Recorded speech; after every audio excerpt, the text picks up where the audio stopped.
وأشهد أن محمدا عبده ورسوله لا نبي بعده. اللهم صل على محمد وعلى آل محمد ومن تبعهم بإحسان إلى يوم القيامة. قال الله تعالى في كتابه الكريم وهو أصدق القائلين: أعوذ بالله من الشيطان الرجيم. بسم الله الرحمن الرحيم. يا أيها الذين آمنوا اتقوا الله حق تقاته ولا تموتن إلا وأنتم مسلمون. صدق الله العظيم وصدق رسوله الكريم. أما بعد.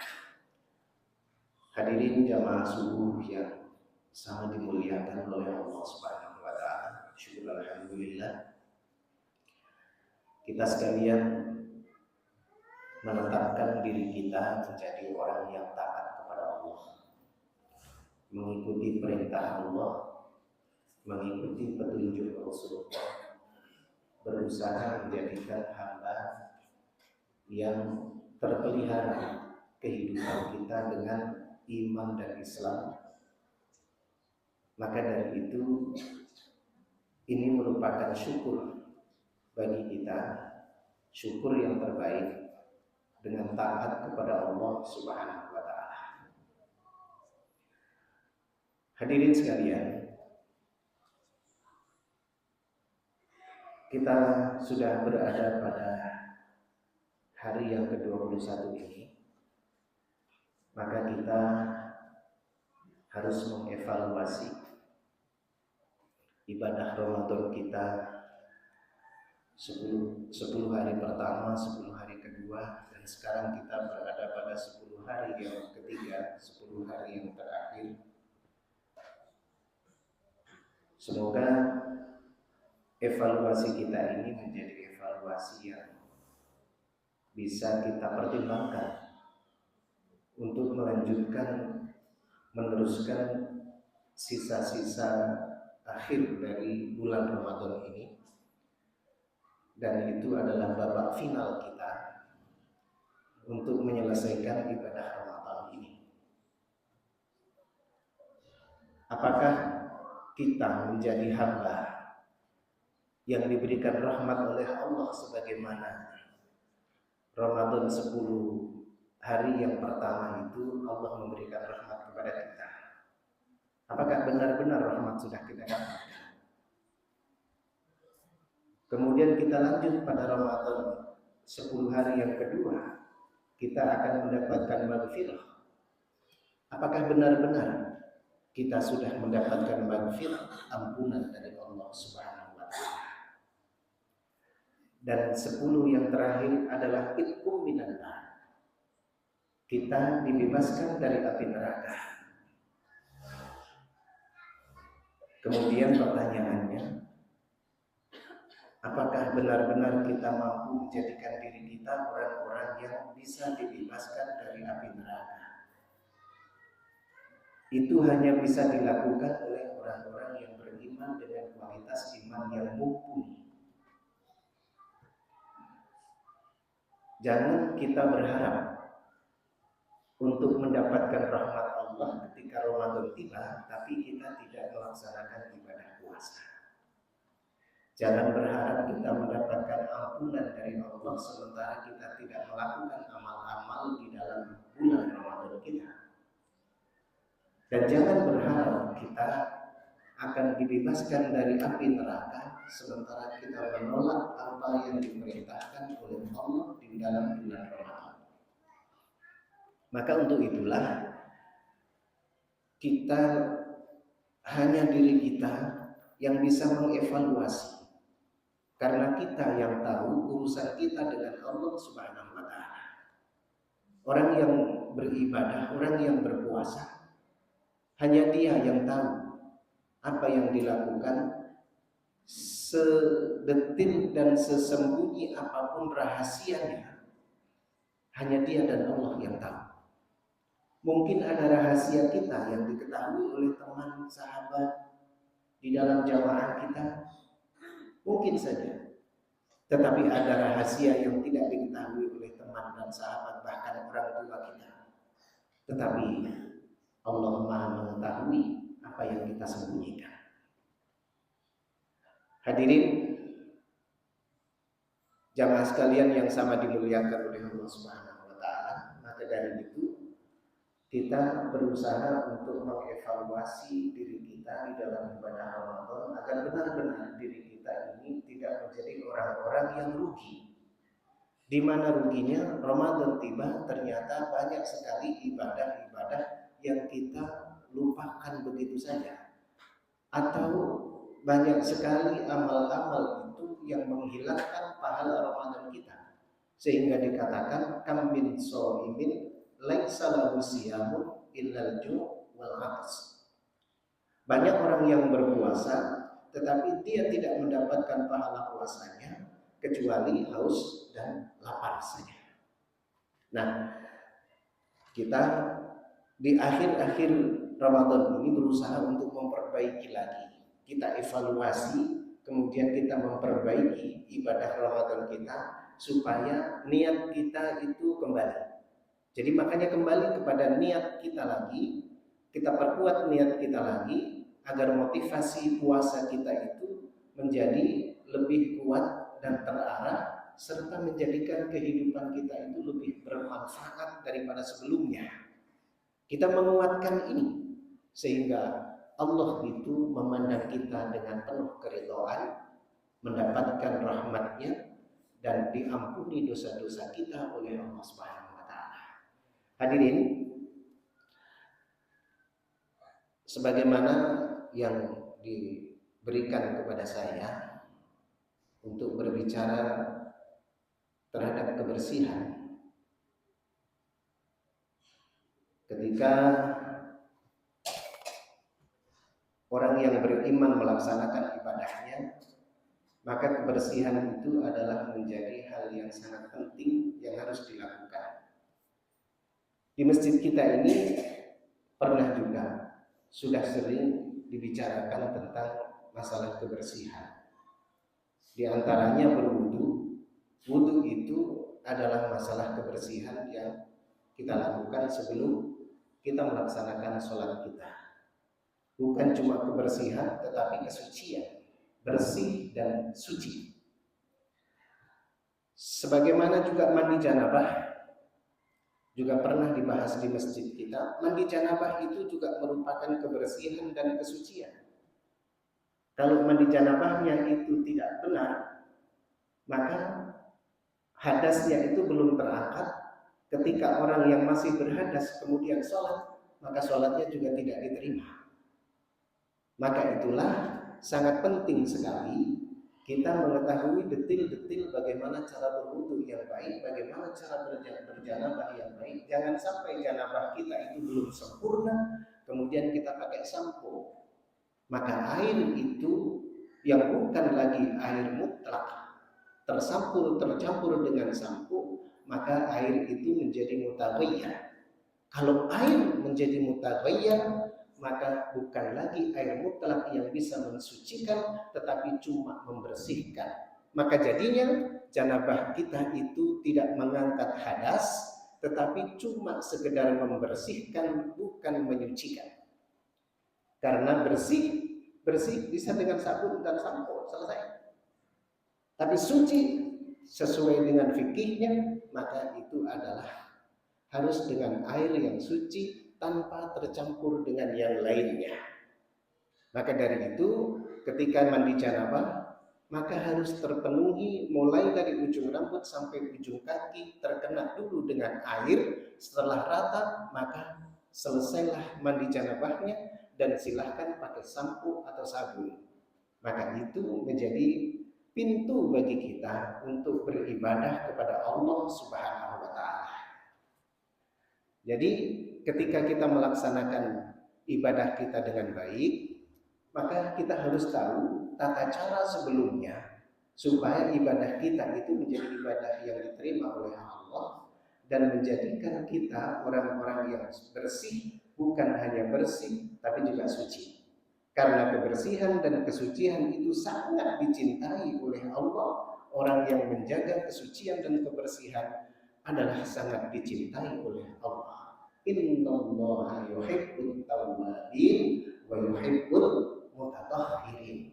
Sesungguhnya Allah mencintai orang-orang yang taubat wa yuhibbul mutatahhirin, dan mencintai orang-orang yang bersuci, yang mensucikan dirinya, yang mensucikan jasadnya. Maka ketika kita melaksanakan ibadah, sebelum beribadah kita juga memeriksa. Kita juga memeriksa apakah pakaian kita terkena najis atau tidak. Apakah sarung kita terkena najis atau tidak. Apakah celana kita terkena najis atau tidak. Maka ini juga harus kita periksa. Atau jangan-jangan tempat sholat kita, sajadah kita, karpet kita terkena najis, kita tidak tahu. Mohon maaf, ketika sajadah tidak selesai sholat, misalnya kita di rumah selesai sholat, sajadah tidak kita lipat, atau sajadahnya tetap diletakkan di tempat itu, kemudian kita tidak tahu ada tikus yang masuk, kemudian tikus kencing di tempat sajadah kita, sementara kita tidak tahu, maka itu akan menjadikan masalah ketika kita melaksanakan ibadah sholat kita. Jadi kebersihan dan kesucian ini harus kita tanamkan kepada anak-anak kita sejak dini. Anak-anak kita sejak kecil.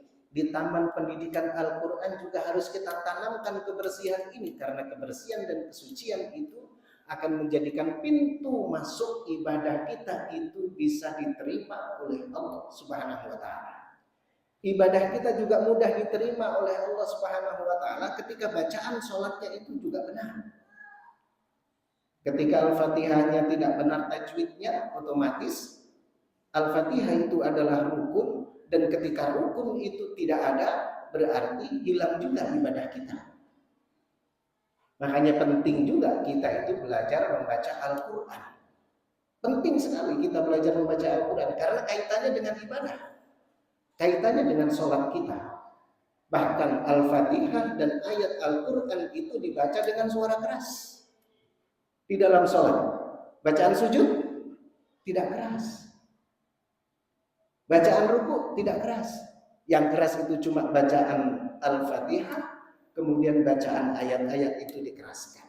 Karena supaya didengar oleh jamaah ketika berjamaah, supaya diperhatikan, supaya dirasakan getaran-getaran surat Al-Quran itu, getaran-getaran ayat Al-Quran itu, supaya bisa menenangkan hatinya, menenteramkan jiwanya, kemudian menyentuh kepada jasadnya, sehingga getaran-getaran kehidupan, getaran-getaran tubuhnya itu menjadi tenang ketika mendengarkan ayat-ayat Al-Quran. Maka ini juga harus menjadi perhatian bagi kita. Maka ketika bacaan Al-Quran itu dibaca di dalam sholat, maka kita belajar membaca Al-Quran dengan tajwid yang benar, berarti itu menjadi hukumnya wajib. Warattilil Qur'ana tartila, dan tartilkanlah bacaan Al-Quran kita itu dengan setartil-tartilnya. Setartil-tartilnya artinya adalah makharijul hurufnya harus benar, sifatul hurufnya harus benar, tajwidnya, idghamnya, izharnya juga harus benar. Ini harus kita kuasai dengan baik. Sedikit demi sedikit, perlahan-lahan, apa yang kita pelajari, kita praktekkan satu persatu, menjadikan ibadah kita menjadi diterima oleh Allah Subhanahu wa Ta'ala. Nah, hadirin jamaah sekalian yang sama dimuliakan oleh Allah Subhanahu wa Ta'ala, saat kita itu beribadah, kita harus perhatikan kepada kesucian kita, kebersihan kita. Saya sering melihat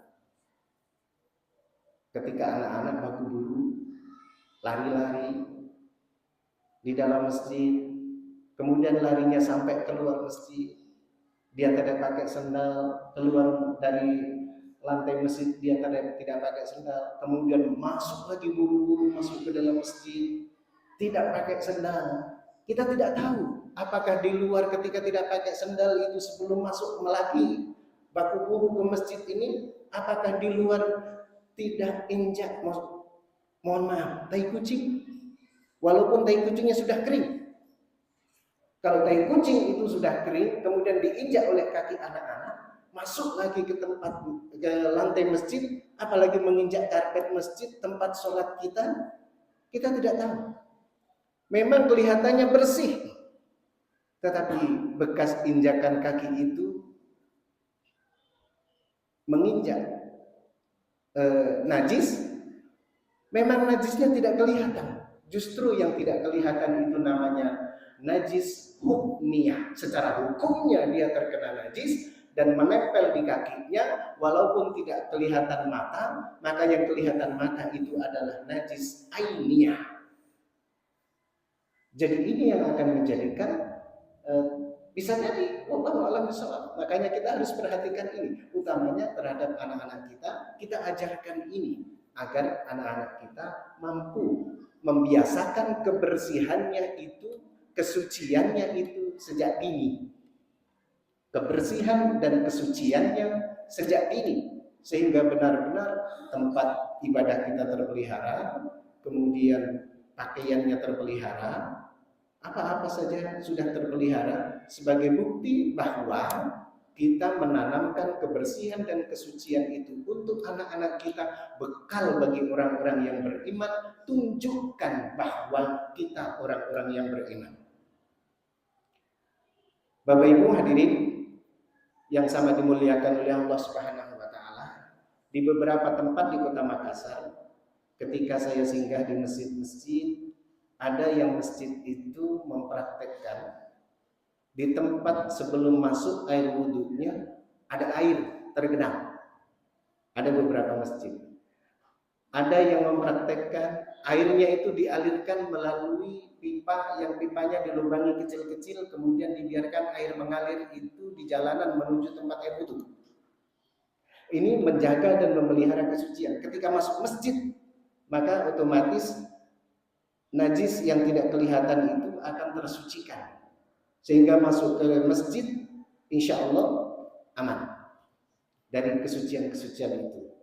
Nah, ini ada di sebagian Makassar yang saya perhatikan seperti itu.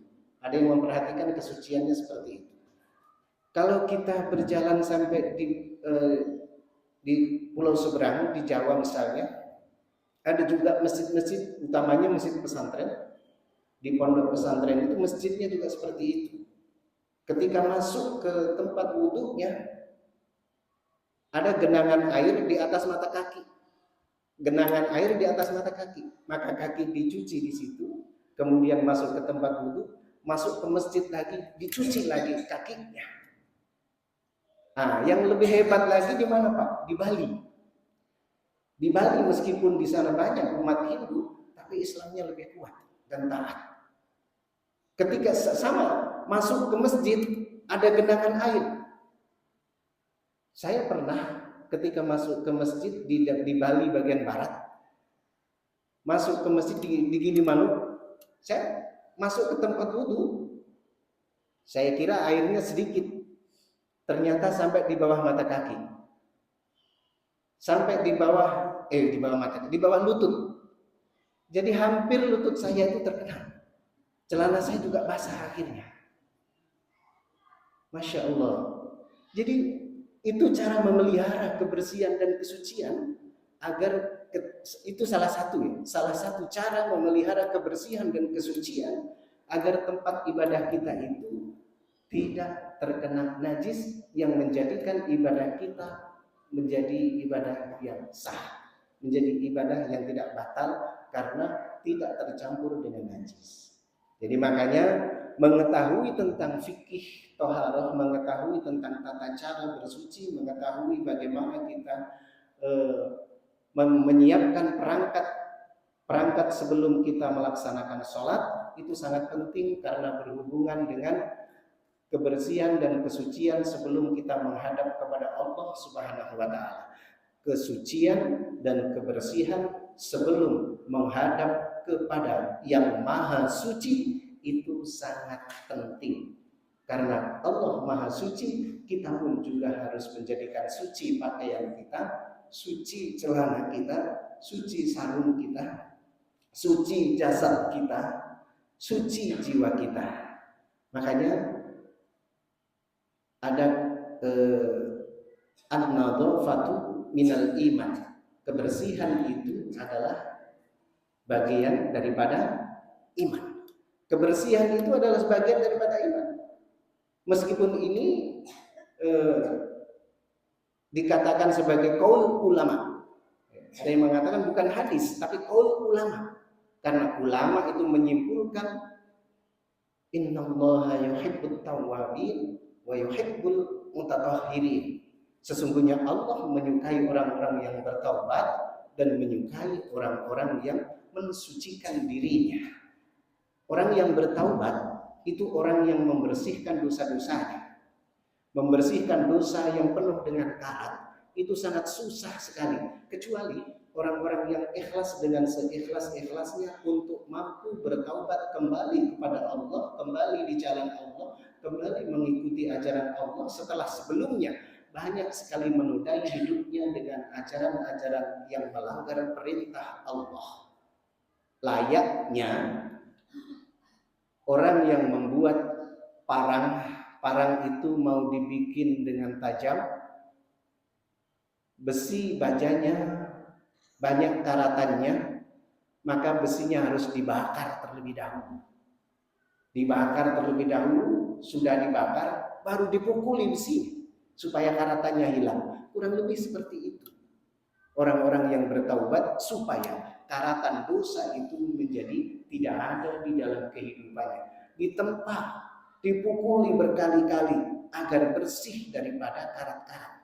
Maka kurang lebih seperti itu orang yang bertaubat kepada Allah. Disikat dosanya agar habis, agar bersih dosa-dosanya, maka ditempa, disikat, diasah lagi supaya tajam. Maka itulah orang-orang yang bermanfaat, orang-orang yang beriman. Ketika tawwab, mutatahhirin dijadikan sandaran kebaikan untuk melakukan ibadah kepada Allah, menghadap kepada Allah Subhanahu wa taala, maka insya Allah ibadah kita akan mudah diterima. Ini menunjukkan bahwa kebersihan itu adalah ciri bagi orang-orang yang beriman. Kesucian itu adalah ciri bagi orang-orang yang beriman. Maka kesucian itu adalah kesucian untuk membersihkan jiwa kita dari noda-noda dosa. Kemudian kesucian itu adalah kesucian daripada kotoran dan najis yang menempel di badan. Maka orang-orang yang suci dan bersih dirinya, jiwanya, badannya, pakaiannya, tempat sholatnya, tempat ibadahnya, semua suci, semua bersih, maka yang bersih dan suci itu akan dicintai oleh Allah Subhanahu wa taala. Maka hanya bisa dilakukan oleh orang-orang yang beriman. Hidupnya rapi hanya bisa dilakukan oleh orang-orang yang beriman. Hidupnya bersih dan suci hanya bisa dilakukan oleh orang-orang yang beriman. Maka wajar orang-orang yang beriman itu adalah an-nadzafah. An-nadzafatu minal iman. Kebersihan adalah sebagian daripada iman. Inilah yang dapat saya sampaikan. Kurang dan lebihnya mohon dimaafkan. Hadanallahu wa iyyakum ajma'in. Ihdinas siratal mustaqim. Assalamualaikum warahmatullahi wabarakatuh.